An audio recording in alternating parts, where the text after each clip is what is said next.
Well, good morning, everybody. Thank you so much for joining us for this May 8th, 2025 Homeless Initiative meeting in Douglas County. As always, we'll start off with some introductions, beginning with our Public Health Director. Can I just yell instead of You sure? Mike Hill, Public Health Director, Douglas. Mike McIntosh, Division Chief for Douglas County. Great. San Castillo Jones, I'm the JBBS Programs Administrator at the Sheriff's Office. Sergeant Brian Briggs, it's my first meeting, Douglas County Sheriff's Office, and I'm over reintegration and stuff at the jail. Great, welcome. Jason Gray, Town of Castle Rock Mayor. Welcome. Mike Polimas, The Rock, good to see you all. Jamie Fisher, Arapahoe Douglas Works. Dan Marlowe, Executive Director of Help and Hope Center. Good morning, Erin White with Manor Resource Center. Hi, good morning, Maria Chano, Douglas County Housing Partnership. Jeff Garcia, County Attorney. Caroline Frizzell, Douglas County Communication and Public Affairs. Ruby Richards, the Department of Human Services. Okay, Abe Layden, Commissioner. Jennifer Eby, Douglas County Staff. Tiffany Marcito, Heart Team. Kirsten Swanson, Douglas County Community Foundation. Great, and then do we have anybody online?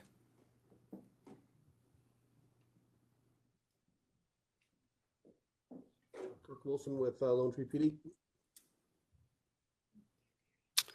You know, it's a little quiet on our end. Did anybody hear who that was? Chief Wilson. Oh, Chief Wilson, okay. Okay, anybody else online? Good morning, everyone. Andrea Barnum, Arapahoe Douglas Works. Great, good morning.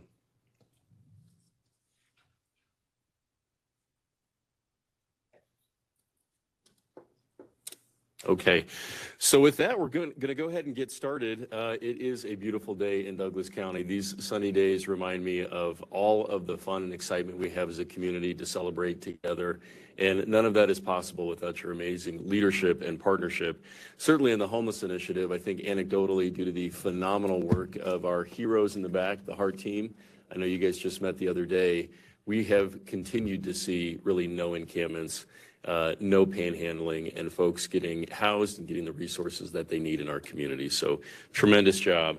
Today we're going to have a bit of a business discussion, an executive committee member update, a BNL update from Dante Young, the Heart update, public comment, and then we will wrap it up. So I know that unfortunately Ellie from our Douglas County EDC was not able to join us today. So I'll turn it over to Jen for our business update.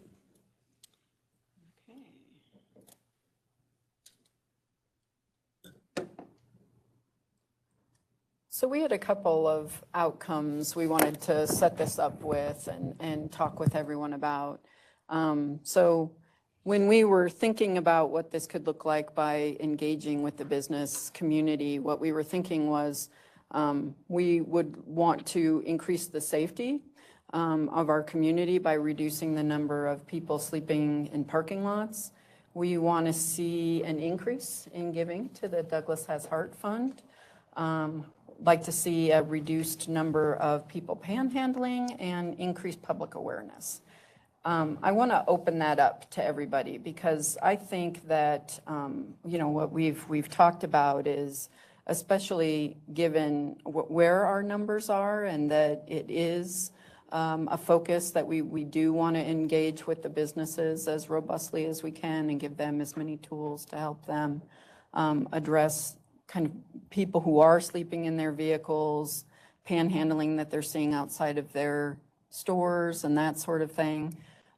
So we've worked with them to do no trespass letters. We've also worked on the sign campaign to kind of help direct people's generosity. But we want to understand first, are these outcomes set correctly?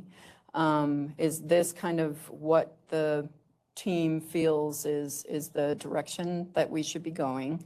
And then want to have a broader discussion too about, you know, kind of what barriers continue to exist for businesses, what tools and resources do businesses need, and what steps can the county take to help with that? So I'm going to go back to the, oops, I'm going the wrong way, sorry. I'm going to go back to the outcome slide and see if there's any kind of input on where we're at with this, and if you all think there are other areas that we should be looking at. And certainly welcome any input online. We kind of tried to do a pretty robust outreach for this one to kind of engage, to be able to engage with our businesses more. So if we didn't hit the mark there, we are probably going to need some help from those at the table to help us kind of encourage businesses to come to the table with us and have this conversation.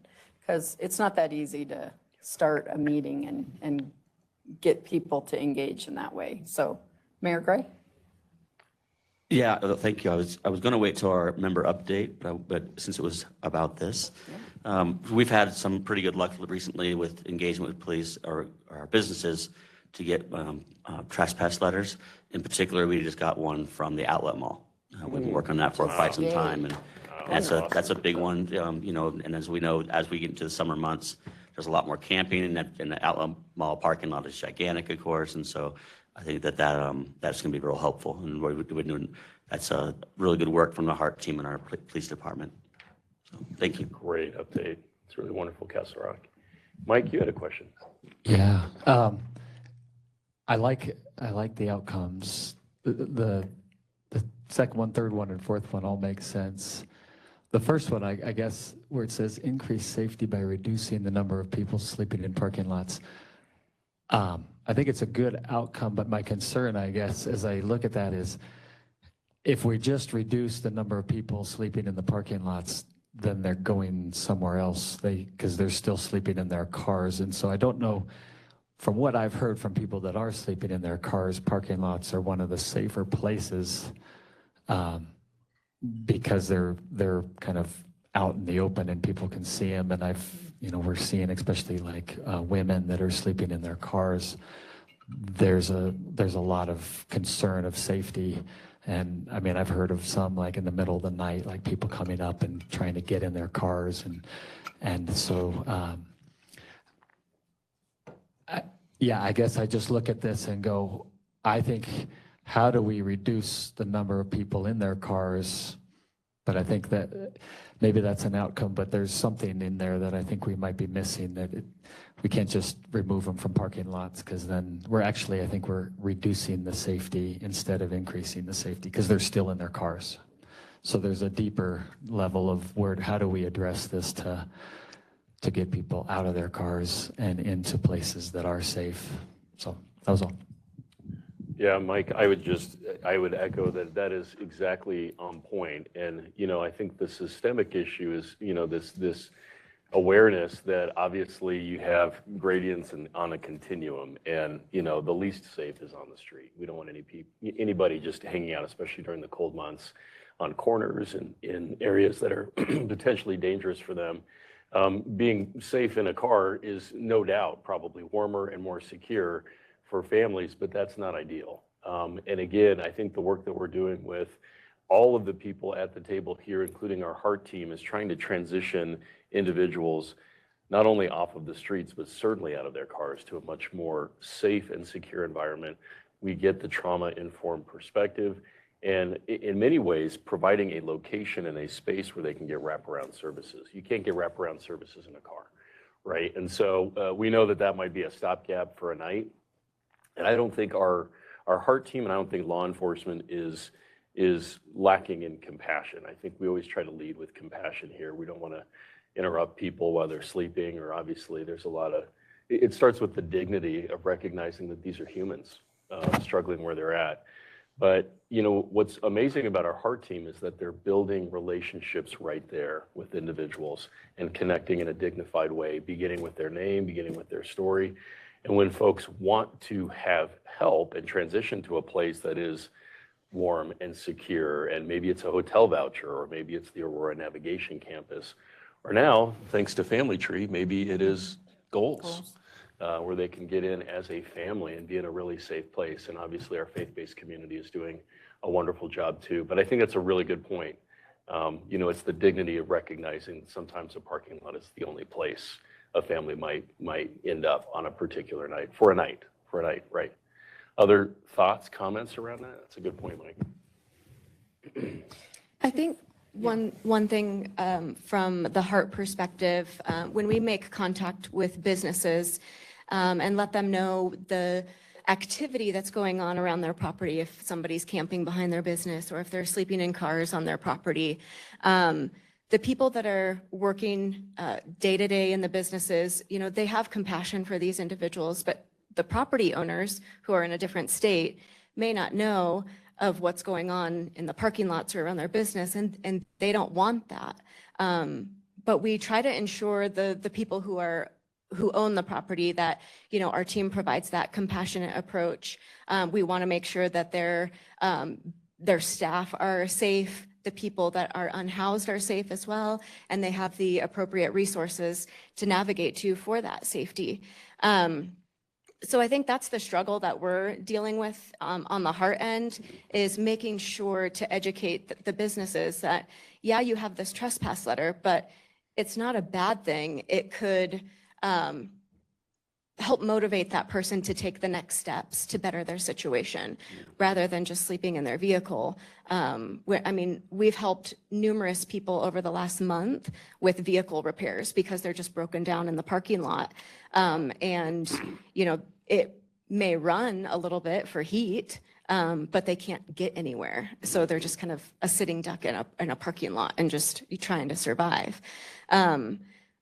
But most of the people that are working the businesses day to day, they don't know about our team yet. So, any downtime that we have, we're going around to the businesses, talking about heart, talking about the community foundation, and any dollars that are donated can help these individuals in the long run. So, we're definitely working with Ellie, working with Caroline to try to figure out what that message to businesses should be, rather than maybe the punitive approach that the people who are working the businesses may not want for the unhoused population. But how can we frame that more in a compassionate way where calling us isn't a punitive thing, it's a resource tool for them. And because you mentioned Ellie, and we want to make sure, I know that you and Rand have met with her and gotten some of her input. So even though she couldn't share that with us in person, if you can share some of the input that we've received from her, that would be helpful. Yeah, I know that one of the suggestions that she said was getting in touch with the chambers and going to roundtables. So those different, those businesses within those cities know exactly who to call when somebody needs assistance. Most people don't, when somebody's homeless, they don't just call 911, but who do they call? And some people don't know who they should reach out to. So I think it's continuing to educate the community, continuing to educate the businesses, the people who are on the ground working day in and day out, who to reach out to. She also mentioned possibly attending one of their annual breakfasts and discussing heart and the collaboration that we have with the sheriff's office, really focusing on public safety. And that's just not citing somebody for a trespass letter. It's somebody's well-being in a vehicle is not safe for the long term. Partnering with nonprofits and churches to make sure to get the word out about the team and the initiative that, the county is doing to help the unhoused population. And yeah, we don't have a shelter, but here's all the other good things that the county is investing in to support this population. That's really wonderful. I love that story vignette about helping somebody that had vehicle issues, and just, again, I think it's the hallmark of who we are in Douglas County is leading with compassion. And we're not arresting our way out of homelessness here. I mean, really it is, we have great partners in law enforcement that are there to support the work of heart, but the focus is compassion. And then getting them to a place of wraparound case management, trauma-informed services so that they are not in that place not knowing where to go. You know, I wanted to add too, I think this is really important. I know Ellie would share this. I know we're really speaking her Yeah. about her. And I will see her later today on our Zebulon Park video shoot. So I know it's, she's doing kind of triple duty today. But for the business community, I'm a fifth generation Coloradan, you know, born in Denver, and I spent many of my years practicing law, you know, coming down for lunch downtown and going down 16th Street. And the impact to the business community that occurs when we're casual about, you know, issues associated with homelessness. We lead with compassion, but the second C in our 4 Cs is code enforcement. And I think it's so important that those trespass letters are on file to make sure that, you know, if you are a mom and pop store that has folks right in front of your building that are vandalizing it, or, you know, there's trash and refuse and they are camping overnight right there. It's tough to run a business if people don't feel like they're welcomed or that's a safe and clean area for them to go to. And a lot of businesses shut down as a result of that. So, you know, I think about the gentleman that was with Perry's Pizza here in town. I mean, it wasn't just an impact to business that was casual. There was a stabbing. I mean, it was pretty bad. And again, one of the reasons we're so thankful for Mayor Gray and his leadership in the community here. I think that situation has really turned around. I don't know if you've experienced any response from the business community about what it's looking like right now.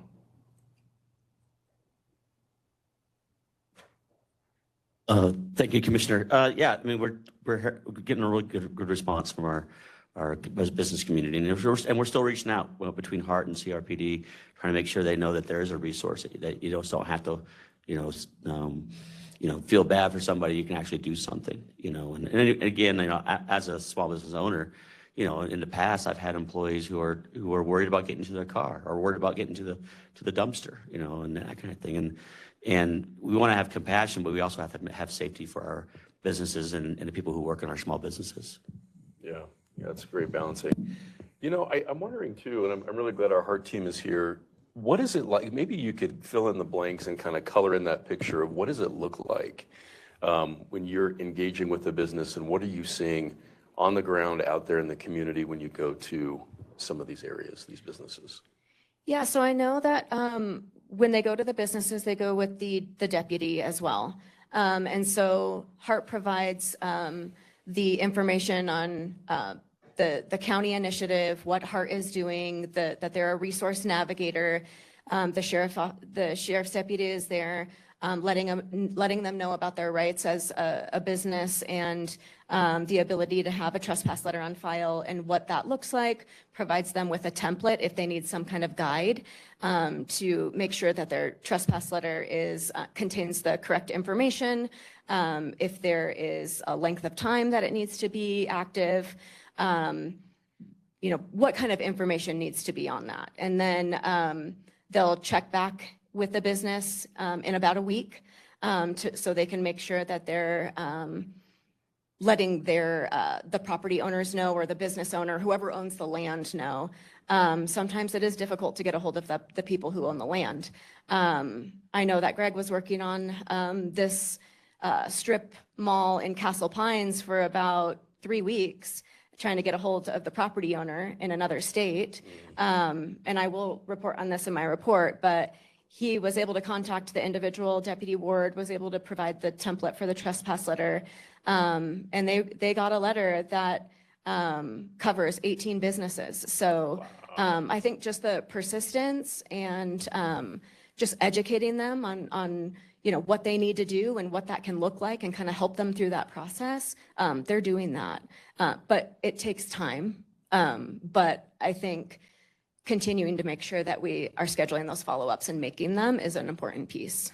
And Tiffany, while we're talking about that, Greg and Deputy Ward have done a tremendous job. All of the HART has, as far as engaging with the businesses. But you shared something with us that I think we should be celebrating, as far as the number of trespass letters that HART has been able to get, even just during this last month. And before you do that, I just want to reiterate on the trespass letters. I do think that is an opportunity for HART to engage when there is a no trespass letter on the property, because otherwise, if that isn't the case, then they have to wait for the correct property owner to make the call. And that's when it becomes very difficult to engage. So having a no trespass letter, as we've said often, doesn't necessarily mean that, you know, there is something negative that's going to happen as a result of that. It really, for us, means we have an opportunity to engage. And, you know, if the person doesn't want help, doesn't want to go in that direction, well, then yes, you can ask them to leave the property. But it is an opportunity to engage. And without that, it's difficult for a manager at a business even to call law enforcement or even to call HART. They don't always have the ability to make that call or feel like they have the authority for that. So that's a helpful thing. But talk to us about what happened this month. I know I'm dipping into her HART report, but it's valid. Yeah. It's good. Maybe before you do that, this is one of my favorite things from a county perspective, is to see different initiatives and departments work really well together. And I'd be remiss if I didn't give the floor to Kristen from the Community Foundation, either now or after Tiffany responds. But the nice thing is the combination of our Douglas County Economic Development Corporation with HART and our homeless initiative and the Douglas County Community Foundation. What a beautiful partnership. And I think that engagement with the business community is a great opportunity to remind them of what you do. Yes, and I think you nailed that. So for the folks in the room that don't know, the Douglas County Community Foundation really is the philanthropic arm of this group. And so we hold the fund. And as we fundraise, we then release those funds into the amazing nonprofits, into the HART team, so they can continue to do their work. It's been one of the smallest funds that we have, mostly because we fundraise and then grant out, fundraise and then grant out. But it has been my goal this year to kind of double that fundraising, and we are already on track to have another grant go out this quarter. So that's really exciting. I think we were doing one grant a year before, and we're, I think, already going to be at 2. I know we talked a little bit about Valentine's Day, and Carolyn and I are going to embrace that next year, and it's going to be wonderful. And we've talked a lot about the QR code and how we're going to get that out there, of course. And I know Carolyn and I are going to meet and continue to talk about that. But I think what you kind of pinpointed is this kind of budding relationship that our community foundation is having with the EDC and having with Ellie, and how can we be a philanthropic arm to the business community in Douglas County. And we got to attend one of the lunch and learns and really kind of speak to what the community foundation was. And these businesses want to be philanthropic, and they want to have connections to their community in that way. They just don't know how to approach it. And I do think that this group in particular is the perfect partnership of potentially, as businesses become members into the EDC, there's a small donation that happens that potentially goes to this group in particular because of the integral and symbiotic relationship that's already happening. So they're helping support organizations that are then also helping go, again, to support them with these trespass letters and all of these other resources that you guys are providing for them. And so that's one of my biggest ideas on, is it point 3 or something on there. But I think the trick for us raising more funds in this area is actually really engaging the business community and how they're kind of supporting this fund. So there's some ideas with Ellie around that. And then the other one, while I have nonprofits in place, is as a community foundation, we've always struggled with how do we embrace Colorado Gives Day, because we don't want to see ourselves as competitors also trying to raise money against all of our Douglas County nonprofits. And so for the last couple of years, we haven't really raised any funds. Instead, we feature our Douglas County nonprofits. We are the regional champion on Douglas County Gives Day, and we love doing that. But we also know there's a little bit of a missed opportunity for us to do our own fundraising. And so one of the ideas we've had this year, that instead of fundraising for our general fund, right, that we all know goes to support things like salary and of course the impact and grants, is actually fundraising for our funds, so that it's not direct competition with you guys. I'd be eager to hear your feedback, but if we were to potentially fundraise at the end of the year, which we know Colorado Gives Day, just in Douglas County alone, we raised over $2 million last year. It's a huge opportunity, and it's a missed opportunity if we aren't embracing that. So if we were to fundraise for a fund like this, would you guys potentially see that as competition, or would you guys see that as another opportunity to collect donations? Because when we raise for that fund, we do not receive funds for Douglas Has Heart. Those funds go back to you guys. So we don't have to talk about it now, but I'd love to pick your guys' brains and kind of hear what your thoughts would be if we were to approach a campaign that featured funds like this. I love it. We have Dan here from Yeah. Hope and Hope. How does that sound? Caroline, can you, oh, okay. Tide lifts all boats. Love it. Yay. Yeah. That's how I look at it. I mean, Dan. sorry. What am I doing with I'm this trying thing? to help the people It's, online. it's not that it's competition in my mind. It's that we work together to get all of Douglas County giving in some way, right? And people give to what they are passionate about. And it's not a zero-sum game. What is that phrase? Zero-sum game, yeah. I mean, I'm for it. That's such a Dan Marlowe comment. Thanks for being such a great partner.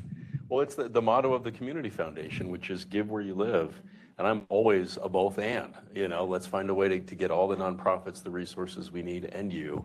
And that really cool synergy with Valentine's Day and Douglas County Has Heart. I mean, come on, what a great way. We got some time to plan around that and encourage the community to give during that time. But I think that's important. So, when the Heart team is going out to these businesses and maybe you get the response of, well, look, we want to be compassionate.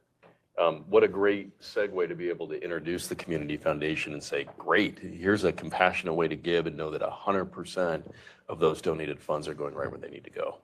Yeah, thank you, Kristen, for that. Appreciate it. Rand, did you have some comments? Yes, please. So Rand Clark, Douglas County. At the risk of oversimplifying, we really have talked about three concepts, right? And I think it's important to recognize that these are not three distinct conversations. They're not one conversation, it's three conversations happening, right? Of course, there's the one that Mike leads us with, which is how do we help the person who's sleeping in the car? It's the one that was brought up earlier of how do we help and give the right tools to the business owners, the property managers, as relates to those trespassing letters. And really what we're talking now for this third section is around, and this is the conversation we had with Ellie, is how do we help the people inside of that business, whether it's the employees or whether it's the visitors, the patrons, those who are coming to shop, how do we help them and use that as an opportunity to also talk about and promote and support what we do?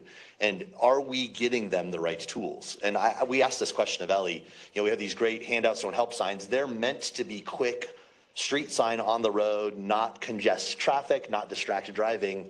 But when somebody's in a business, maybe there's a better tool or a better way to communicate our message to those that are coming into the business. Give that as a tool to the employees as a business that want to be compassionate and may want to help, that maybe can't sign the trespass letter. And I think there's a sort of a third spoke to this, or the third leg to this stool that we need to talk about. So how do we help the campers? How do we help the business owners, property managers, but also how do we help the people that are actually physically inside of that building? What can be done? Does it look like a poster, a more targeted flyer that does a little more, talking about what we can do through the Community Foundation and Douglas Has Heart? Still has the Heart number on there so somebody can call and have access to a navigator. Maybe this is a great place for a QR code, because we're not talking about distracted drivers, we're talking about distracted shoppers, much different thing. Maybe me as the husband, I can sit there and click while my wife is trying on her jeans that day. But I think that's another part of this discussion that we really haven't had. We've had this trespass letter conversation, we've had the signs on the streets conversation, but what are the right tools? And I think as Tiffany and I have talked, and we talked with Ellie, as the Heart goes in there and they make those contact with the business owners, I think that's one of the missing components that we haven't quite figured out yet, is how do we really engage and connect with that employee, that shopper, that person inside of the business, and getting them the right tools. And to be honest, I don't know that I have the right answer. It just feels like there's a little bit of a disconnect on, we don't have that right tool in our tool belt yet to give them, that they go, oh, this is great, this is perfect, this is, and hit that home run every time we walk in a door of a business. So I think that's what we were partly hoping out of this conversation, was how can we envision that piece of the three, that leg of the three-legged stool. So that's what I wanted to offer in the conversation that I've had, again, on the Not speaking for Ellie, but speaking on behalf of the conversations we've had with her. She's amazing, so. It's not that hard. Let's get the QR code. Let's just throw it on the posters and make sure that that Heart has that when they go to the businesses. But that's, what a great comment, Rand. Ruby? Mine's a little off topic, sorry, Rand, but it's really a good question, I think, for Ellie. I have no idea how this works, but to try to continue to raise funds, because this is a continuous effort to not have panhandlers standing outside of businesses and so forth. But I think everybody has seen when you've shopped somewhere where it asks you at the end, when you're checking out, do you want to round up? Do you want to round up your dollar amount and give that extra to the Heart Fund? Oh my goodness. I Ruby can leave for Richards. the day. Wow. Hired. A plus. Come join our team. You're hired. What a great idea. Does anybody, and I feel like we've said Ellie's name probably 20 times, I know. She'll hear from me later today.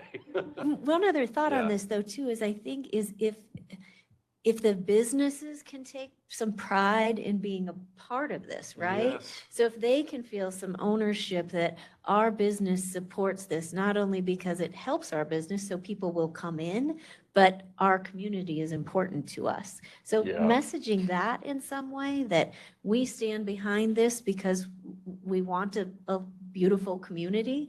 And here's a way to do it by rounding up your dollar amount. And I thinking, again, you're hired. Great idea. Easier for local businesses, harder for big box. But we've got a ton of amazing local businesses in Douglas County, which is great. And I think the other key here to Rand is one of the things we've always done with fundraising is like, why try to host an event and have people come to it? Why not piggyback off of something where our audience already is? And I think it's Colorado Gives Day. I think it's Douglas County Gives Day. People are in that mindset that if we're going to do some campaign like that, that's when we're doing it. People are like, oh yeah, I got to get my checkbook out. I got to go click. Like, this is the day. These are the month, I guess, the campaign goes on, is when they're in that mindset already. And you're already reaching those people, because the people that are donating are also the people that are in these stores. So it's a way to reach those people as well. And, you know, we're talking, again, millions of dollars that are kind of happening that day. So I love that idea. And I think the other key to it is how can we use Colorado Gives Day when people are already in that mindset? Well, that's a really good point. Before we bridge from that, I mean, I shop at the Safeway on Lincoln in Lone Tree, and, you know, right at the point of sale, sometimes it'll say, hey, do you want to end homelessness? Round up, I'm like, well, yes, I do. I have another way I think we could do that.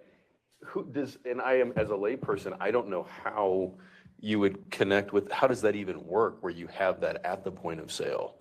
Because it would be great if it said at my Safeway in Lone Tree, hey, do you want to round up for Heart? How do you even do, is it approaching each business or? Yeah, so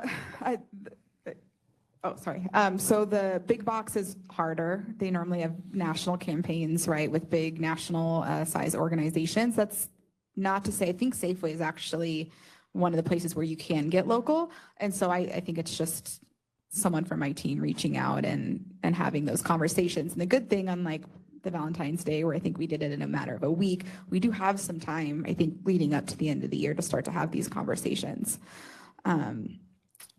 Yeah, it's just reaching out to these businesses. Hey, Jason, you want to do a roundup day, right? It's having these conversations and.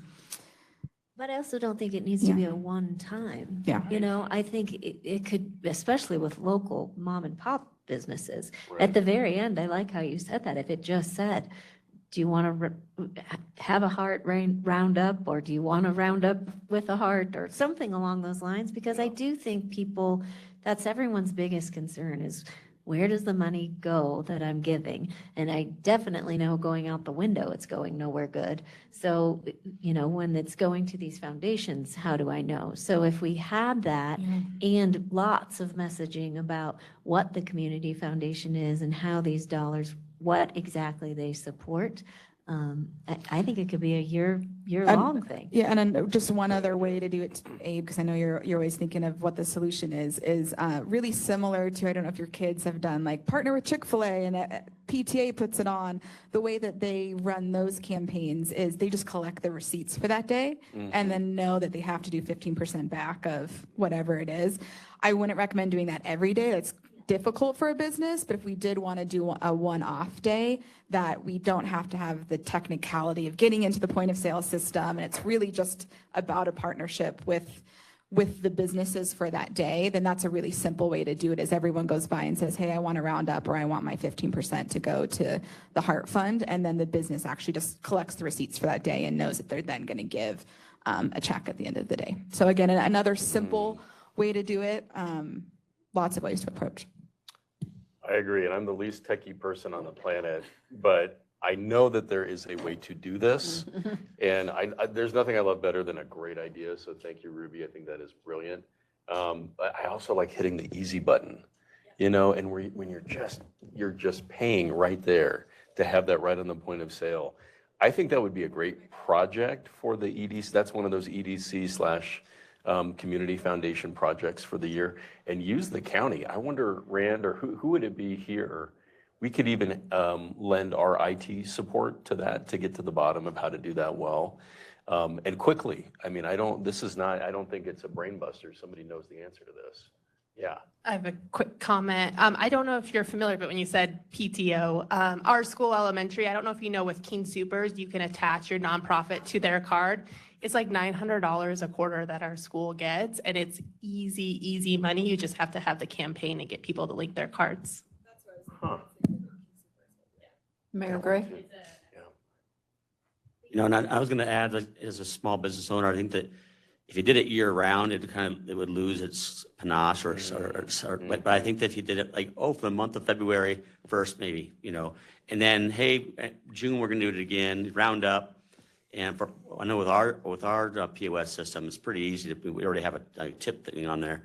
We could probably put a really easy, you know, tab on there for roundup for Heart or roundup for whatever it is.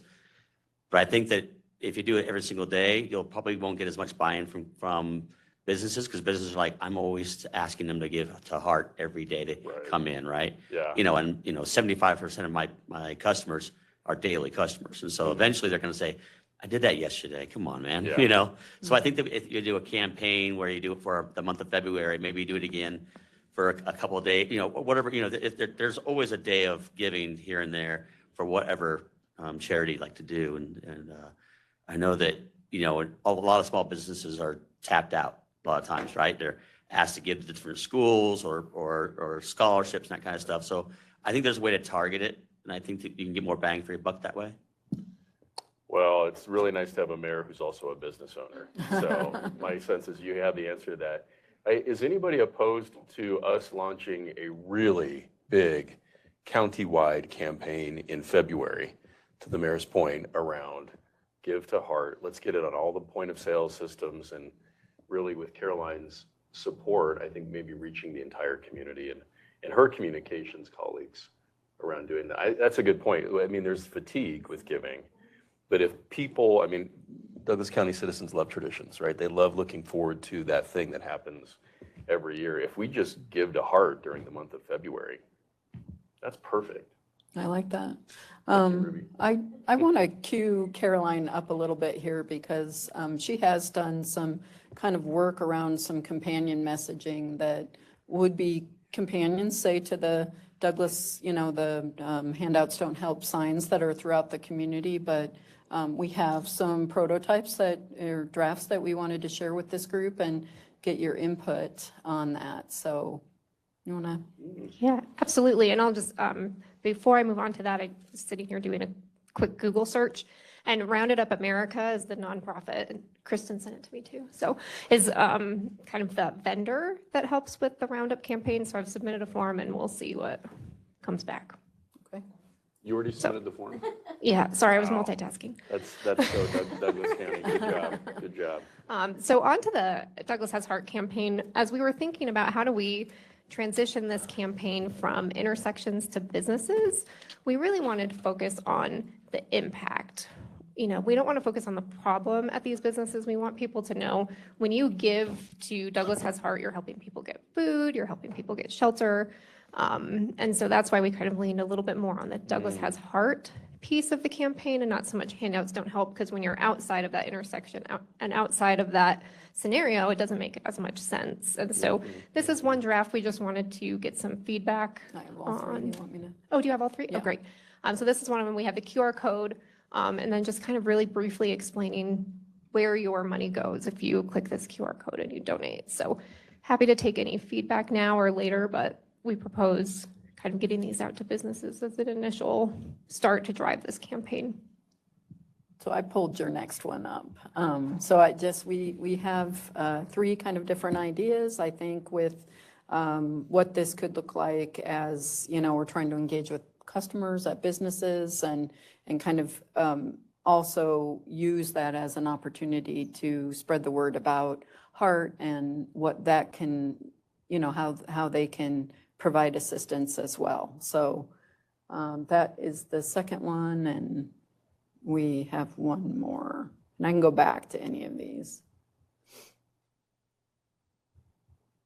So these are just some drafts. We wanted to get people's feedback on.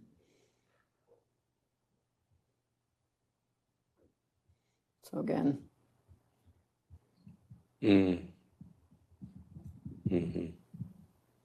Thoughts? I like when the one that says help just has the word help, right? Because a lot of folks that don't want to make that call, they feel bad. They don't want to create more problems for this person.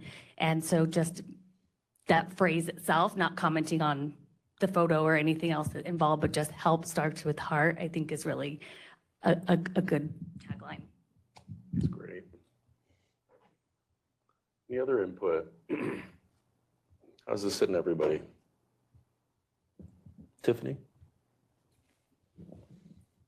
I really like the signs. I like this one a lot. But I was also wondering if, I don't know if we could revamp that website to kind of have an ongoing tally of how much funds have been donated to the Douglas Has Heart, and possibly where the money has gone to help these individuals. Like, your dollars have helped 250 people get food, or your dollars have helped 23 people get housed in April, or whatever the case may be. I don't know what that looks like, but I'm just wondering if there could be more transparency on the website of where the money is going. I know that there's a list of agencies, but like, okay, it gets to the agency, but then what? And I think that might go a long way when somebody clicks on that QR code and it has just more information on the website of where exactly their dollars are going. That is also such a great idea. Yeah. I mean, that's part of our core priorities. I mean, transparency, accountability. That's very Douglas County. People want to know where their dollars are going and that there's a return on investment. Caroline, how hard is that? Where does that live right now? So right now, the fundraising piece of this lives on the DCCF website. Oh, okay.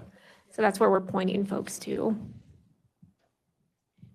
Tiffany, I was just, oh, sorry. No, go ahead. Tiffany, I was curious, do we on the website do any of the little anecdotal stories like you share in here?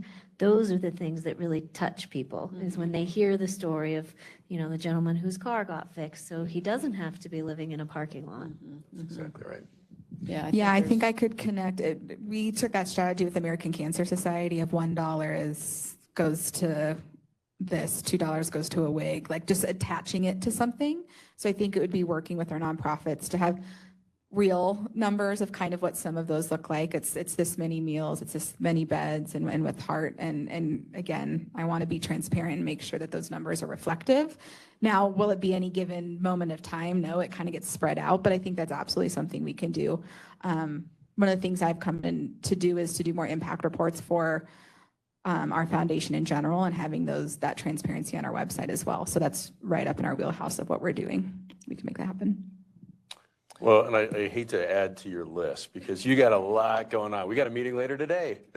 Hired someone. I know, exactly. And Monica is awesome, but please use the county and, we will help provide those resources. And I don't think it needs to be real time, like minute by minute, but certainly at least month by month, have some transparent, clear updates on where everything's at.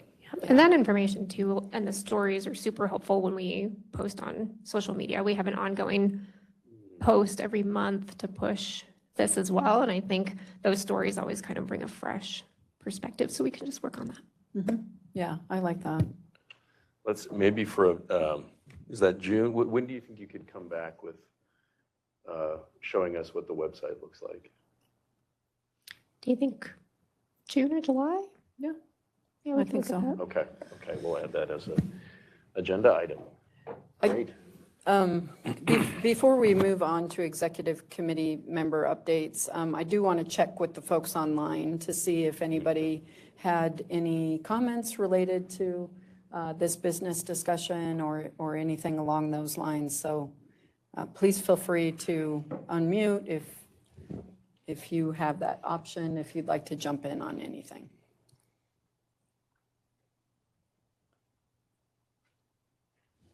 I think a very good discussion along these lines, though. Yeah. Some really good ideas. I think some proactive, really positive things we can do to help get the word out more into the community about working with businesses. And I think it's reiterating to me that we need to work with our local chambers as well. And so, you know, as we can with our elected officials and representatives that are part of the homeless initiative, just any opportunity we have to engage with those groups, we would welcome going and doing a presentation. I know that Tiffany has done several of those. We're all available to do that. So would just like to put that out there that we'd like to have those opportunities. And we'll be reaching out, but sometimes it's easier when it comes from an internal staff. So. Yeah. You know, and I contemplate sometimes, I know all the elected officials think about this too. Why have other areas in the country struggled, you know, with addressing this? And I think I don't have all the answers, but one thing that dawns on me is that a lot of these great entities in the community are working in silos. You know, you have the business community by itself saying, well, we're trying to pay bills and keep the lights on. This is a problem, but we don't know how to address it. And you have great charitable organizations that maybe they don't have the resources or the partners. And then you have governments that are saying, well, we've got law enforcement, we've got, you know, people in human services, but how does that, and it's kind of the 4 M's. It's like messenger, message, money, machine. This county has resources. We have great messengers. We've got a great message. We have this machine that working all well together. I mean, that's the beauty of this group. It gives me goosebumps every time I come here. But seeing all of your faces, it's that interaction that you have with each other.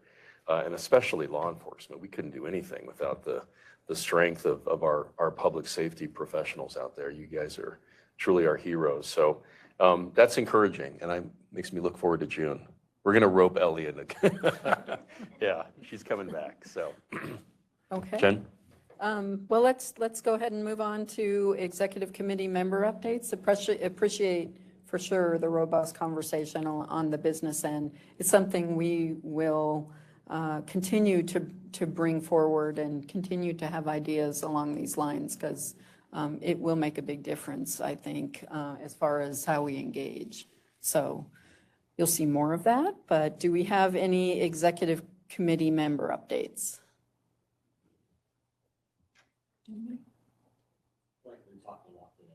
That's okay. One of the things I was going to piggyback on from Commissioner Layden is I think other communities don't do as well with it because they pretend it's not an issue. And I think that, you know, it doesn't matter if it's on the Front Range or nationwide. A lot of times you walk around that homeless person or you act like they're not in their car sleeping. And I think that we have done a really good job, and it has to do with a lot with Douglas County leadership and bringing this group together, is actually talking to the people and having that compassion first is a big deal of not pretending like it's not an issue. And I think that has been the strength of this group. I love that. It's not pretending that those individuals don't exist, and communities will often, you don't know what their name might be or what their story is. And this team in the back, they know the names of the people they're engaging with. That's a great point. Is like when I talk to our CRPD or the HEART team, they know them by name. They know where they're at. Yeah. They know their name. They know where they should be going. If they're waiting for a court date, or if they're waiting for, their car to get fixed or whatever it is, they have engaged this community in a way that they have humanized them. Additional comments? Yeah. Yeah, I mean, I just want to piggyback off of that. Not only I think are we setting an example for other cities and counties and states, but also for the other groups that we run at Douglas County. And I think about this group often when I sit on the Wildfire Action Collaborative group and how we're funding you guys. Why aren't we doing that with that money and the SURF money that we have? And I think even going into the domestic violence group that we've got coming up, I had an honest conversation with Tessa, who is, currently in the Springs and is going to be up here. And I said, hey, we do think a little differently in Douglas County. And I think you can tell by the people and the partnerships that we have at the table. And I want you to think of the Community Foundation and the people here that, we're here to partner with you, and we're innovative and creative in how we approach these things. And this group is always my example of how we partner and how we come together, and why I'm extremely, extremely proud to not only run the foundation, but I am also going to be a resident in 10 months, and I'm really excited to move to Douglas County because of the conversations and the things that are happening here. And then on the other side of that, just wanted to update you where our fund is, and we're, I think, $300 away from our next check, so we're just over $2,000. That's so great. I would be remiss if I didn't mention there are other organizations in addition to the Douglas County EDC and the Community Foundation that many of you are aware of, but they're also doing great work. So it's the Opioid Council. I know a lot of you are involved with that group, but we are Region 12. We're our own separate opioid council. We'll have close to $25 million coming through that entity over the next 15 years. So when we think about individuals that have dual diagnosis and that are dealing with maybe not only mental health, but serious substance abuse issues, Caroline's very involved. Many of you are very involved with that group. Be thinking about how we can work with Opioid Council to maybe bring in some support. And then, yes, the work we're doing with crisis services, especially helping women and children fleeing domestic violence with Tessa, is huge right now. So I think that's just good for everybody to be aware. I almost wonder if we should have somebody from Crisis Services here, maybe somebody from Opioid Council. I'm here, but I'm always, yeah. Other executive committee updates, Maria, yeah.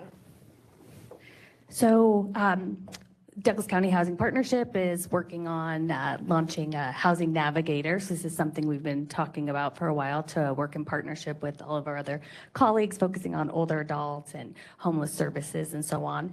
And so that should be formally announced, I think, here in the next couple of weeks. We're excited about that. And then proud to announce Unity on Park Street has been nominated for an Eagle Award through Housing Colorado. And that's just a beautiful property. And then, of course, we have many of the apartments there are for folks that are making a lower income, on fixed incomes. And we have units for folks who are making under $27,000 a year, so that really tight demographic there. So I think that it's a great opportunity to bring awareness to our population of people with intellectual and developmental disabilities, and just in general need for housing.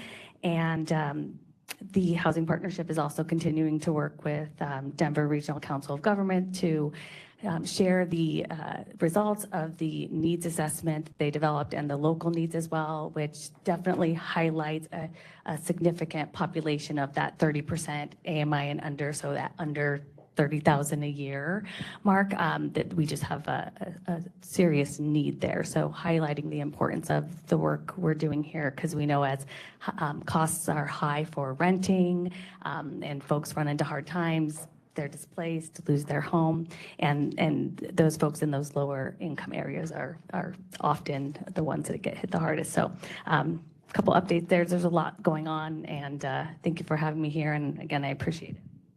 Awesome. Thank you, Maria. Additional executive committee member updates. I have a few things to share from online. Not necessarily, I don't think executive committee, but just a couple comments. I think we received one from Holly online that said there's a storefront business in Highlands Ranch with a homeless problem, but we really appreciate the Heart team and what they're doing for our community. So we may want to connect with her, but I would hazard a guess that the Heart team spends a lot of time in those areas. So we will connect with her. And we also heard from Chief Wilson, who I believe had to run to another meeting, that positive feedback on the posters that were shared. So wanted to share that. Great. Okay. Anything else from anybody? This is anecdotal as well, but okay, and I've talked way too much as well, but I was out taking my son to a park in Lone Tree and crossed over that street that's right by Charles Schwab, and, you know, encountered an individual that I don't know where this person was at, and I don't want to make any assumptions, but appeared to be in distress, had a baby carriage, without a baby, but just full of, you know, personal effects and things. And I was thinking, a little bit too far away for me to engage. I was with my son and headed up to a park, and I was like, well, maybe I should just reach out to Heart. And what I was thinking was, and it was over a weekend, I was like, well, maybe I should just text Heart. And I tried to send a text to the Heart line, and it came back. So one thing I would love to get your feedback on is whether or not we should have text capability with that Heart line, because I think that's for citizens that don't want to necessarily make a call, but would appreciate the ability to text. Would that be a useful tool? And I'll just say, as a citizen, I would love that. I certainly think that, you know, for most of us, I mean, I'll jump in and say, for a lot of people, it's just easier, and plus just feels, it's just more comfortable, I guess, to send a text on something like that. And if there could be that responsiveness, then I think that is probably something that we should look into. Yeah. I agree. I think any way that we can get the information that people need help and where they are, if we can do it, that would be a great thing. Yeah. Well, again, least techie person in the room. We'll have to look I don't into know how that. you do it, but I think it'd be great if you could say call or text Heart, Mhm. and it's the same number. Maybe we need an IT person at the table here, but.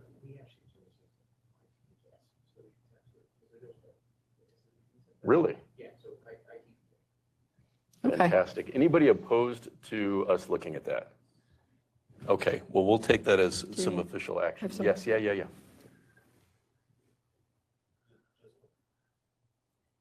For my edification, where does the calls go into dispatch? So if you contact the Heart hotline phone number, it gets routed to the navigators that are available.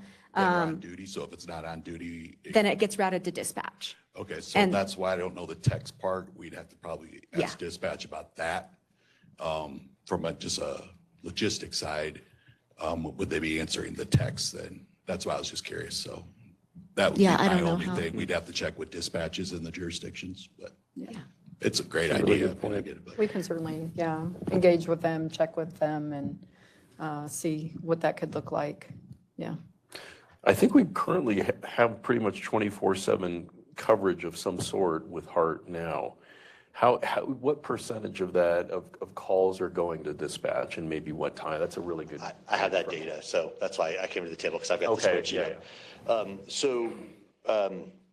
We have had, and I'm going back here, this is about 16 months worth of data. If we're looking at after 8 o'clock at night, we have had less than 50 calls total in the last year and a half between 8 o'clock at night and 5 o'clock in the morning. So the call volume in the overnight hours is slim to none. Very rarely, so we're probably talking 2 or 3 a month that are coming in after 8 o'clock at night, between 8 o'clock at night and 5 o'clock in the morning. Yeah. So the vast majority of our calls come between about 6:30 in the morning and right there at between 8 and 9, it drops off of a cliff. So, and that's we're going back, that's 2,500 calls over the last year and a half that we're tracking that data on, so. That's really good data, Rand. I would think that if somebody texted really, in the late hours of the night, I would hope it wouldn't be too much of a problem for them to receive a call like between 6 to 8 o'clock the next day. Heart is out until 10, 8, 6 right now. And then we're currently hiring for that last position. That would be 10 to 8. 8, right. Mm-hmm. So if it's after hours, then it is going to dispatch at this point, but very few of those calls are going. Yeah. Well, we love our dispatchers and the work that you do, but I think it might be more prudent. I'd look to your direction and maybe advice from law enforcement, but it seems like it'd be better to have the text capability just go directly to the heart navigators, right? Like pick up those additional, if there is a text or two throughout, who knows what that volume would look like. But instead of overloading dispatch for that just to go straight to the heart team. Do you guys have any additional thoughts on that? Well, I think it's gonna make a big difference once we get heart working a little bit later, especially as summer approaches and we have an opportunity to do that, because they'll be there. Right. But that information that Rand has on dispatch is very valuable, because 50 calls over 18 months is very good. So would you recommend that if we do create text capability through IT, that goes to dispatch or goes to heart?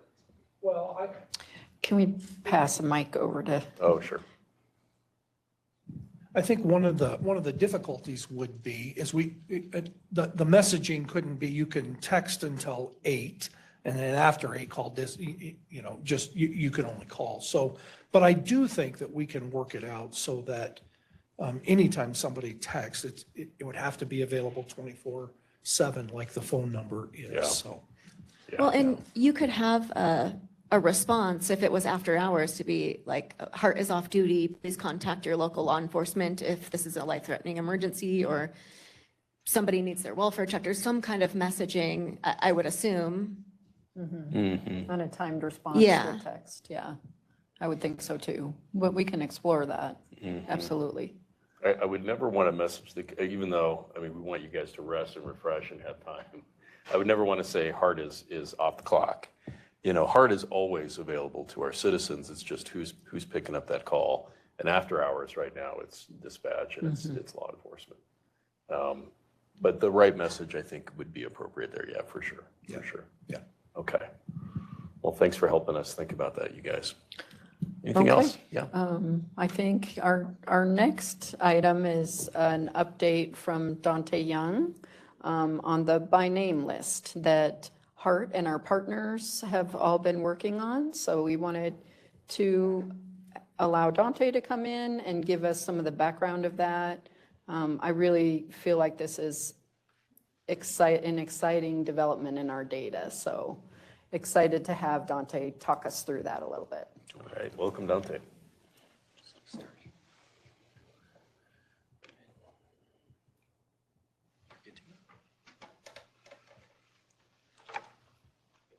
All right. Good morning, everybody.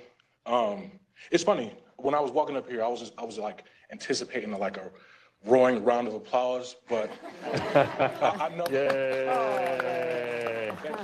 I'm not that famous, so but I appreciate we know who you are.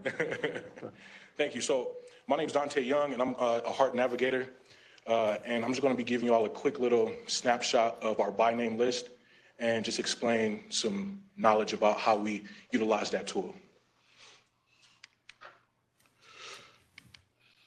All right.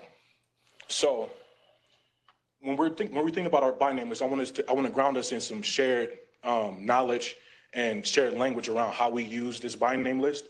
So we have two main criteria for how we put someone on our by name list. They have to meet the HUD's definition of literal homelessness, which is a place not meant for habitation, living in a shelter or transitional housing, or a hotel or motel paid by a nonprofit organization or a government program, an agency of some sort.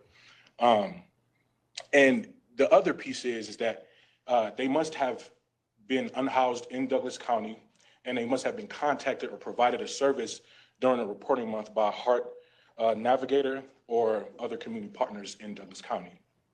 And here we have the definition of literal homelessness is outside in a vehicle or in a temporary or sheltered, limited shelter. And next, we have some historical pit data. This is, we use the winter pit data from the different years, starting in 2023 and into 2025 when we completed it in January. And as we see in winter 2025, we had 25 people sleeping in their vehicle. We had 6 people sleeping outside, and we had 32 people who were sheltered during the 2025 pit data that we gathered. And it's also worth noting that this by name list is a snapshot meant to correlate the point in time data, right? So when we're doing this by name list, we want to use it as if we're conducting a point in time every month, right? Just have that snapshot for people to, see that type of data. And also to have some more shared knowledge about what we mean by sheltered.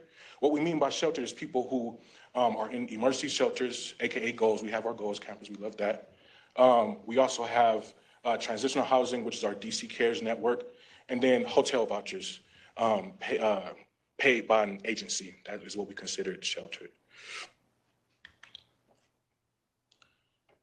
Next, we have the 2025 by name list data, and the winter pit is at the bottom, and then this is at the top, the April 2025 snapshot. And here's the thing, okay? I am a certified fresh nerd, okay? So I think it's really interesting to note that, if you look at the people sleeping outside, it went from 6 to 4 from January to April. And I feel like that's worth noting because when we think about this stuff, it's the saying where it's progress, not perfection, right? And I feel like we need to note these like minor tweaks in data because those data points are important and it shows the work that our community partners are doing, we're doing, and more importantly, the work that the unhoused neighbors are doing. And I want to kind of shout out Erin White because she also gave me the language to say that, because when we say unhoused neighbors, it makes us humanize people more instead of just saying a client, you know what I mean? So our unhoused neighbors who, are empowered to get out of their situation. Next, we have the by name list family data. And we see here, we have families with children and then families without children. In April, we had 7 households who were sheltered with children, 0 sleeping outside, and 2 households sleeping in vehicles. And we also see the family without children, that's that data as well.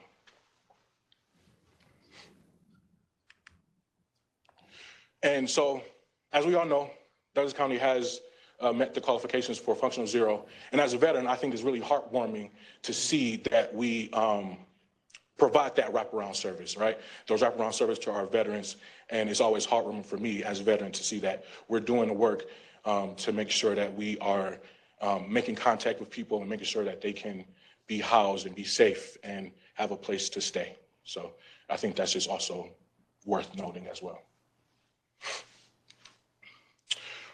All right, so I think this is also a really important thing that we do weekly is we do a case conferencing weekly with the community partners in Douglas County, and there's always a focus.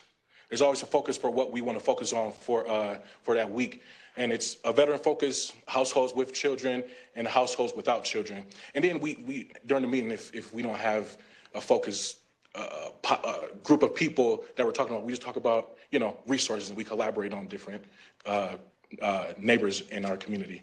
And what this is meant to do is it's meant to have a collaboration of community partners that come together and match services with the neighbors in our community, our house neighbors in our community, with resources that best fit their goals and needs, right?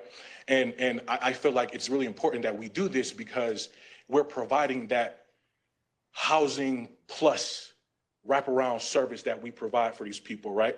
And so we collaborate on housing options, mental health options, employment, et cetera. Whatever that person needs to empower themselves to get out of their unhoused situation, we collaborate during these weekly case conference and meetings. And I think it's a fabulous thing that we do. I know, it makes me very happy. Next, future vision. So to the untrained eye, it looks like I got a typo, future vision, but it's actually French, future vision, right? So,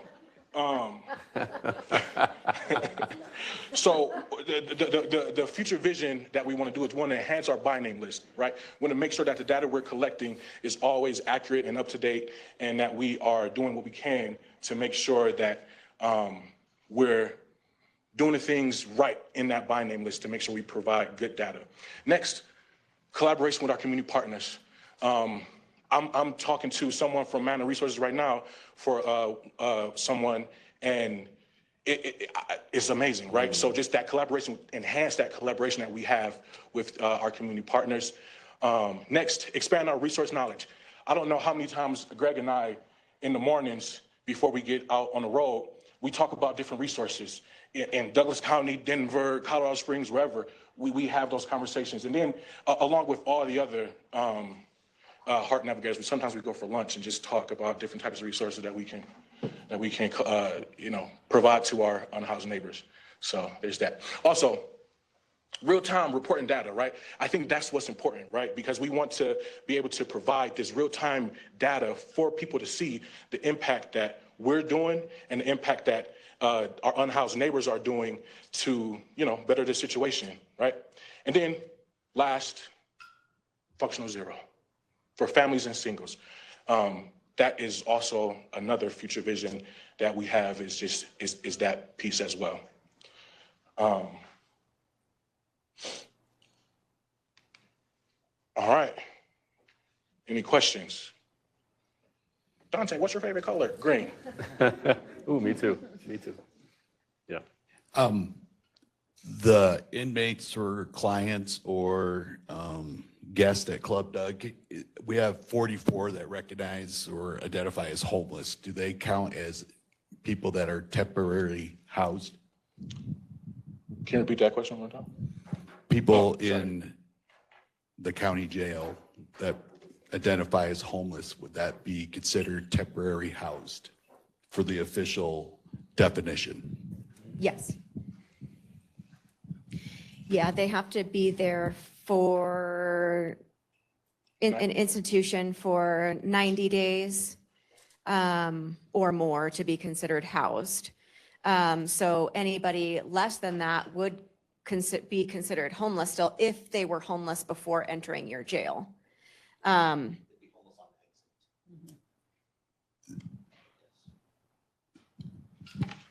If they were Yes, when they if they come were in and homeless before they entered identify the as jail homeless, and yes. homeless when they exited, they would be counted as homeless Right. after they get out. While they're staying with you at Club Doug, they are not considered homeless by definition. Correct, they're temporary housed. Yes. So, but they fit the definition for the BNL and They temporary do, housed. they do not.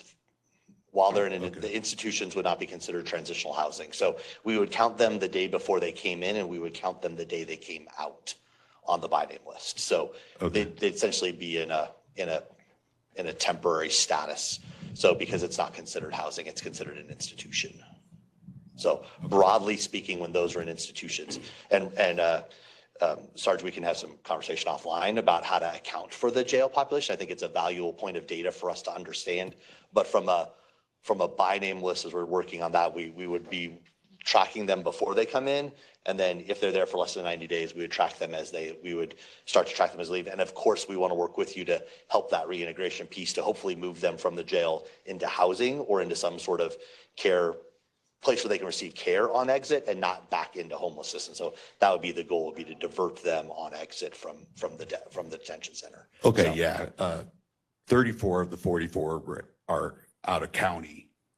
Yeah, they came in Identified from out of homeless. county. 7 would be released back into society as homeless. So yeah, we'll talk. And We'll have a conversation about it. And if that's a separate part of our data set and our reporting. Happy to include that as we have that good data from you all as well. So certainly want to work with you and don't want to forget that, but also have to recognize there's how we track that can be uniquely challenging. So, but we'll figure out a solution. Rand, a similar question for folks coming out of a hospital. And if that is the case, are we working with any of the hospital social workers as those who are identified as unhoused coming out of a hospital setting? Yes, Tiffany and I actually recently, in April, we met with, who was it? Was it Highlands Ranch Behavioral? Highlands Behavioral Health Social Work Team. Yep. Well, we met with them and we told them a little bit about HEART and then how they can reach out to us so that if people didn't have a place to go, once they exit that institution, we will be there to be like, let's figure it out. You know what I mean? The team is also constantly going to the ERs and speaking with the social work teams to get the word out about HEART, providing them with their business cards, some place to call if somebody's exiting the hospital and they're unhoused, how to get a hold of the team so we can help facilitate a transportation to a shelter, or if they need a hotel, any resource connection to contact the team. So. That's great. Other questions? I don't have a question, but I do want to share a story of impact from the by name list and the coordinated service process that has been developed here in Douglas County. We had a family that was referred to us from HEART over the last month, mom and her daughter, who were at the time of first contact, I think, living in a hotel here in Castle Rock, but while she was working as many hours as she could, those funds ran out and she found herself in a temporary shelter. So through both HEART and through Manor Resource Center, excuse me, we assessed her and looked at her needs and then discussed her during the meeting specifically around how to support families with children in our community. She was identified as somebody who was interested in the Goals program. And so these meetings take place on Thursdays, and she moved into Goals the next day. She's been there maybe 3 weeks now, continues to meet with her coach, head Manna, and the folks at Goals. And I'm really excited to announce that yesterday she came in celebrating her new job that will allow her to be able to work full-time instead of just the hours that she could while she was living in the hotel. It will pay a sustainable wage. And so she was overjoyed. She still has barriers. She has things that will prevent her from being able to move into housing immediately. She still has childcare barriers for her young daughter. But she has a team of people that are surrounding her and helping her to overcome those barriers. And when asked, we were talking about the highs and lows over the course of her life. She put connecting with the resources here and moving into Goals as the second most positive factor after giving birth to her daughter. So significant impact, and we're really happy to have this coordinated system that really wraps around our neighbors. But a round of applause. That's story. Aaron, thank you for sharing that. That's the reason we're all here in our stories like that. Thank you. Commissioner, if I could, real quick, so just clarify one thing, and I think will help, and then I want to say something to Dante on the record. First is, I do feel like what we're trying to present in our data is as close to mirroring the point in time as possible. We were asked to try and provide a very real-time update on what that means. And so I do want to say that we also have other people on our by name list that are not included in this data because they don't meet a definition. We are working with folks who are facing eviction, who are on the brink of becoming unhoused. And we have them on our list because we want to keep them from being unhoused. But if for some reason they do find themselves in that situation, we already know that family, we already have services around them. So the data that we are going to report is trying to mirror that point in time. What if we did a point in time every month? And we have the data that we don't need to do it because we have it here. We need to now also learn how to account for other people that are also in our system of care in various stages in various states that would also be vulnerable enough to be on our radar. And so on a point in time night, we would not count somebody that's staying in, but one of an institution, but we would count somebody who's being released. And so just clarify that. And then secondly, if I could on the record, a few months ago, Dante came to Tiffany and said, I have a problem with my schedule. I'm working on my master's, and my class schedule with my master's is going to conflict with my work schedule, and can we adjust my hours? And we sat there and tried to figure out how to make it work. And it ultimately ended up meaning that Dante was going to have a little bit of time where he's going to be without a deputy. And so we said, all right, we can make that work, but only if you agree to do this. And he has put his, he is, can I call you a data nerd? Sure. He's kind of a data nerd. He's a researcher at heart. And he has put a lot of time and effort this semester while he's been here, not with a deputy because we've had to change those hours for school, really helping out put together this data, refine our process on our by name list. Also, thanks to Steve and Melody, who are kind of the creators of this. A long time ago, and Dante's taken us to the next level on it. So just really want to say our thanks to him and all the work that he's done outside of just being a navigator out on the street, doing street outreach. He's also put a ton of time into being our research analyst now as well, and learning and helping us better understand what's going on and the numbers and the data that we're collecting. So huge thanks to Dante as well. So thank you for that. Yeah, and Dante, I would just echo that. Thank you for your service to our country. Thank you for your service to our community. Congratulations on getting through your master's program, and really great presentation. How about a round of applause for Dante? That's great. Well, I want to respect everybody's time. We're going to move very quickly to our heart update. Sorry, Tiffany. That is okay. We'll go to that first slide. I'm going to go pretty fast, but not too fast where people can't understand me. So we enrolled 14 new people into the HEART program last month. We received 169 total referrals. 24 people exited the program. We did receive 3 panhandling calls, but I do want to let you all know that 2 of those calls were not homeless individuals, and 1 refused services. So just to note that. There are 0 encampments at this point.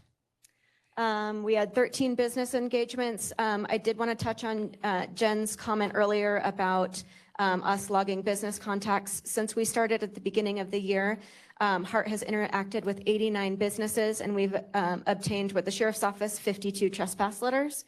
So great job, team. For the HEART activity, Dante and I did present to the Highlands Behavioral Health Social Work team. We discussed ways to collaborate when individuals were exiting who were unhoused. Castle Rock Police Department and HEART presented at the Animal Welfare Association of Colorado, discussing the struggles that people who are unhoused with pets have getting into shelter, what resources are available in the region to care for their pets and get food. Great conference. And then a group of us from the team went to the Metro Denver COC convening where we discussed regional coordination, the importance of helping people obtain vital documents, and incorporating people with lived experience on street outreach teams. Next. Okay. This was just a snapshot of what Dante reported on, so we can go to the next one. Oh, okay. I will save my success story. Moving right along. All right. Just to kind of depict from April, enrolled 14 new people. March was 22. And then last April, we enrolled 24 people onto HEART, just to kind of show you the year over year. And then this kind of just shows the HEART enrollments over the course of 12 months. Second lowest month was last month over the last year. And then households receiving 1 or more service, 48 households received 1 or more service last month, compared to 54 in March. And then last year in April, 21 households received 1 or more service. And then the next one depicts over a 12-month period, the number of services that HEART provided to individuals. Our referrals by location, 35% Highlands Ranch, Lone Tree, 13%, Englewood 4%, Castle Rock 23%, Castle Pines 10%, and Parker 15%. And then our exit outcomes, 24 people, temporary housing, 33% of individuals exited to temporary housing. We had to exit 29% of those individuals due to no contact. 17% remained homeless, but not in Douglas County. 13% exited to an emergency shelter of their choosing, and then 8% of those individuals gained permanent housing. All right. Any questions for Tiffany? Really great data. Nicely done. Well, we are 1 minute over time, but I would be remiss if we didn't give a quick opportunity for any public comment. Is there any public comment in the room with regard to homeless initiative? Okay, not seeing anybody in the room who wants to give public comment. Is there any public comment online? So we have Holly who would like to say a few comments during our public comment period. Please. Hello, everyone. Thank you so much. I know we're over time, so I'll try to keep it quick. This is my first time attending one of these, and I just want to say I appreciate all of you and your caring for our county and community. I'm a business owner. I own School of Rock Highlands Ranch. We are in the Safeway Shopping Center at the corner of South Broadway and Highlands Ranch Parkway. We opened about 2 years ago, and I will say that, people with mental health issues or homeless, it has been much more of a problem than I thought it was going to be, or that I could have anticipated opening a business here. And the Heart team, I think, knows us very well. We always try to call them first. We're open late. So I heard today that you are trying to fill that 8 o'clock time, which we really appreciate because we end up, I think, calling a little later. And so I just want to say how much we appreciate the Heart team, how you guys always show up, and just your care and attention that you show. So thank you so much. But yeah, I mean, it's definitely an issue. We work with mainly children.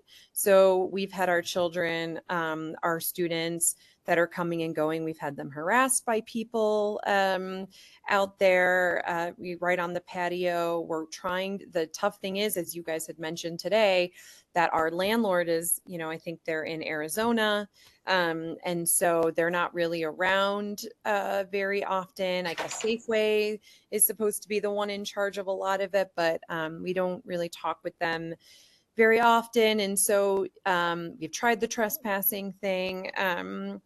And yeah, so it's just, it's an ongoing issue. And again, I just, it's nothing that anyone can solve overnight. And I just appreciate everyone's attention. The only other thing I was going to bring up is what we found out is why it's such an issue right in our shopping center and business is because I guess the bus stop ends right behind us from Denver. So what we found is a lot of them are coming from Denver and then getting dropped off because it doesn't go any further. And then they're coming in our shopping center because we have benches and everything there that we're also trying to figure out. So I just want to throw that out there. I don't know if that's ever a topic of conversation, like that bus stop, and maybe having more of a, maybe having the Heart team check in there, or having more of a patrol there, because that seems to be where some of the issues are coming from, at least with our business and shopping center. So yeah, I don't know if I have any specific questions, just saying that it is definitely a problem for us in our business. It has affected our business. We've had parents think that it's not safe anymore, which is absolutely devastating because safety of our students is our top priority at all times. And so we're in it. We want to be a community partner. We want to help however we can, but yeah, it's something that has really been an issue for us as a business. So thank you guys all so much. Well, Holly, thank you so much for just taking the time to be with us. We always say we serve you, not the other way around. That's the purpose of county government. And, supporting the business community is a big part of what we do. You mentioned we can't address it overnight. We usually say we can't wait to do great, right? And don't wait to do that. I'm wondering if what you're experiencing, you said there's harassment. Are there unsheltered individuals camping there or panhandling, or what? Do you have more specifics? Sure, both. I mean, we've had people do drugs right outside. They all seem to be probably not, without a place to live. We've had people, and we just put an extra light. There's kind of this place that's hard to see around the corner that's right to the left of our storefront, and we've had people sleep there at night. And so it's been all of the above. We've had people asking our students and parents for money. So it is kind of all of the above. We've had a real issue here. Well, if you're taking your time to be with us and be part of our entire meeting, I have no doubt that it's a significant problem for you. And so that's concerning to me. Let me turn it to Tiffany. Holly, where's your location? Sure. We are we're right next to Safeway in that shopping center in Highlands Ranch on the corner of South Broadway and Highlands Ranch Parkway. Okay, I know exactly where that's at, Tiffany. Do we have any sense of heart engagement with this business? Yeah, go ahead.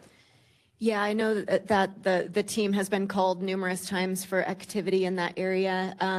But I am concerned if it's a drug use issue, a harassment issue, if Chief McIntosh has any ideas on if we could have more patrol in that area, if it's a criminal aspect going on. Yeah, so one of the problems that we do have is that is the end of the RTD line.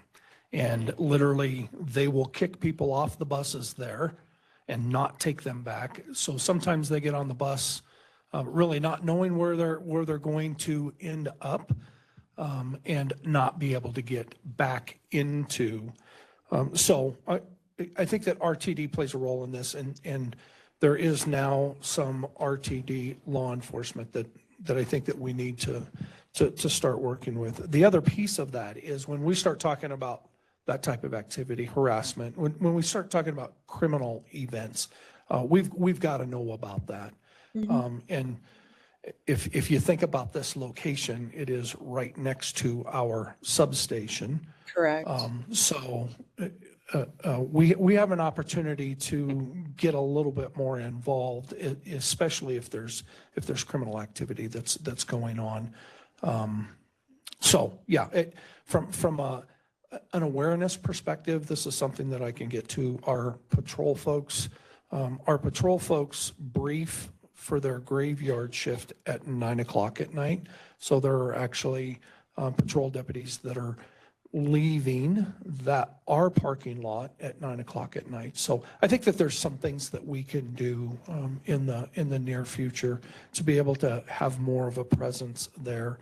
And now that we're kind of aware of that, and work with Heart and make sure that we're addressing this issue, especially the criminal aspect of it. Thank you so much for that. Holly, I'm going to invite you to come back and join us again for next month's meeting, if that's okay, because I'd love to hear some feedback back on how it's going.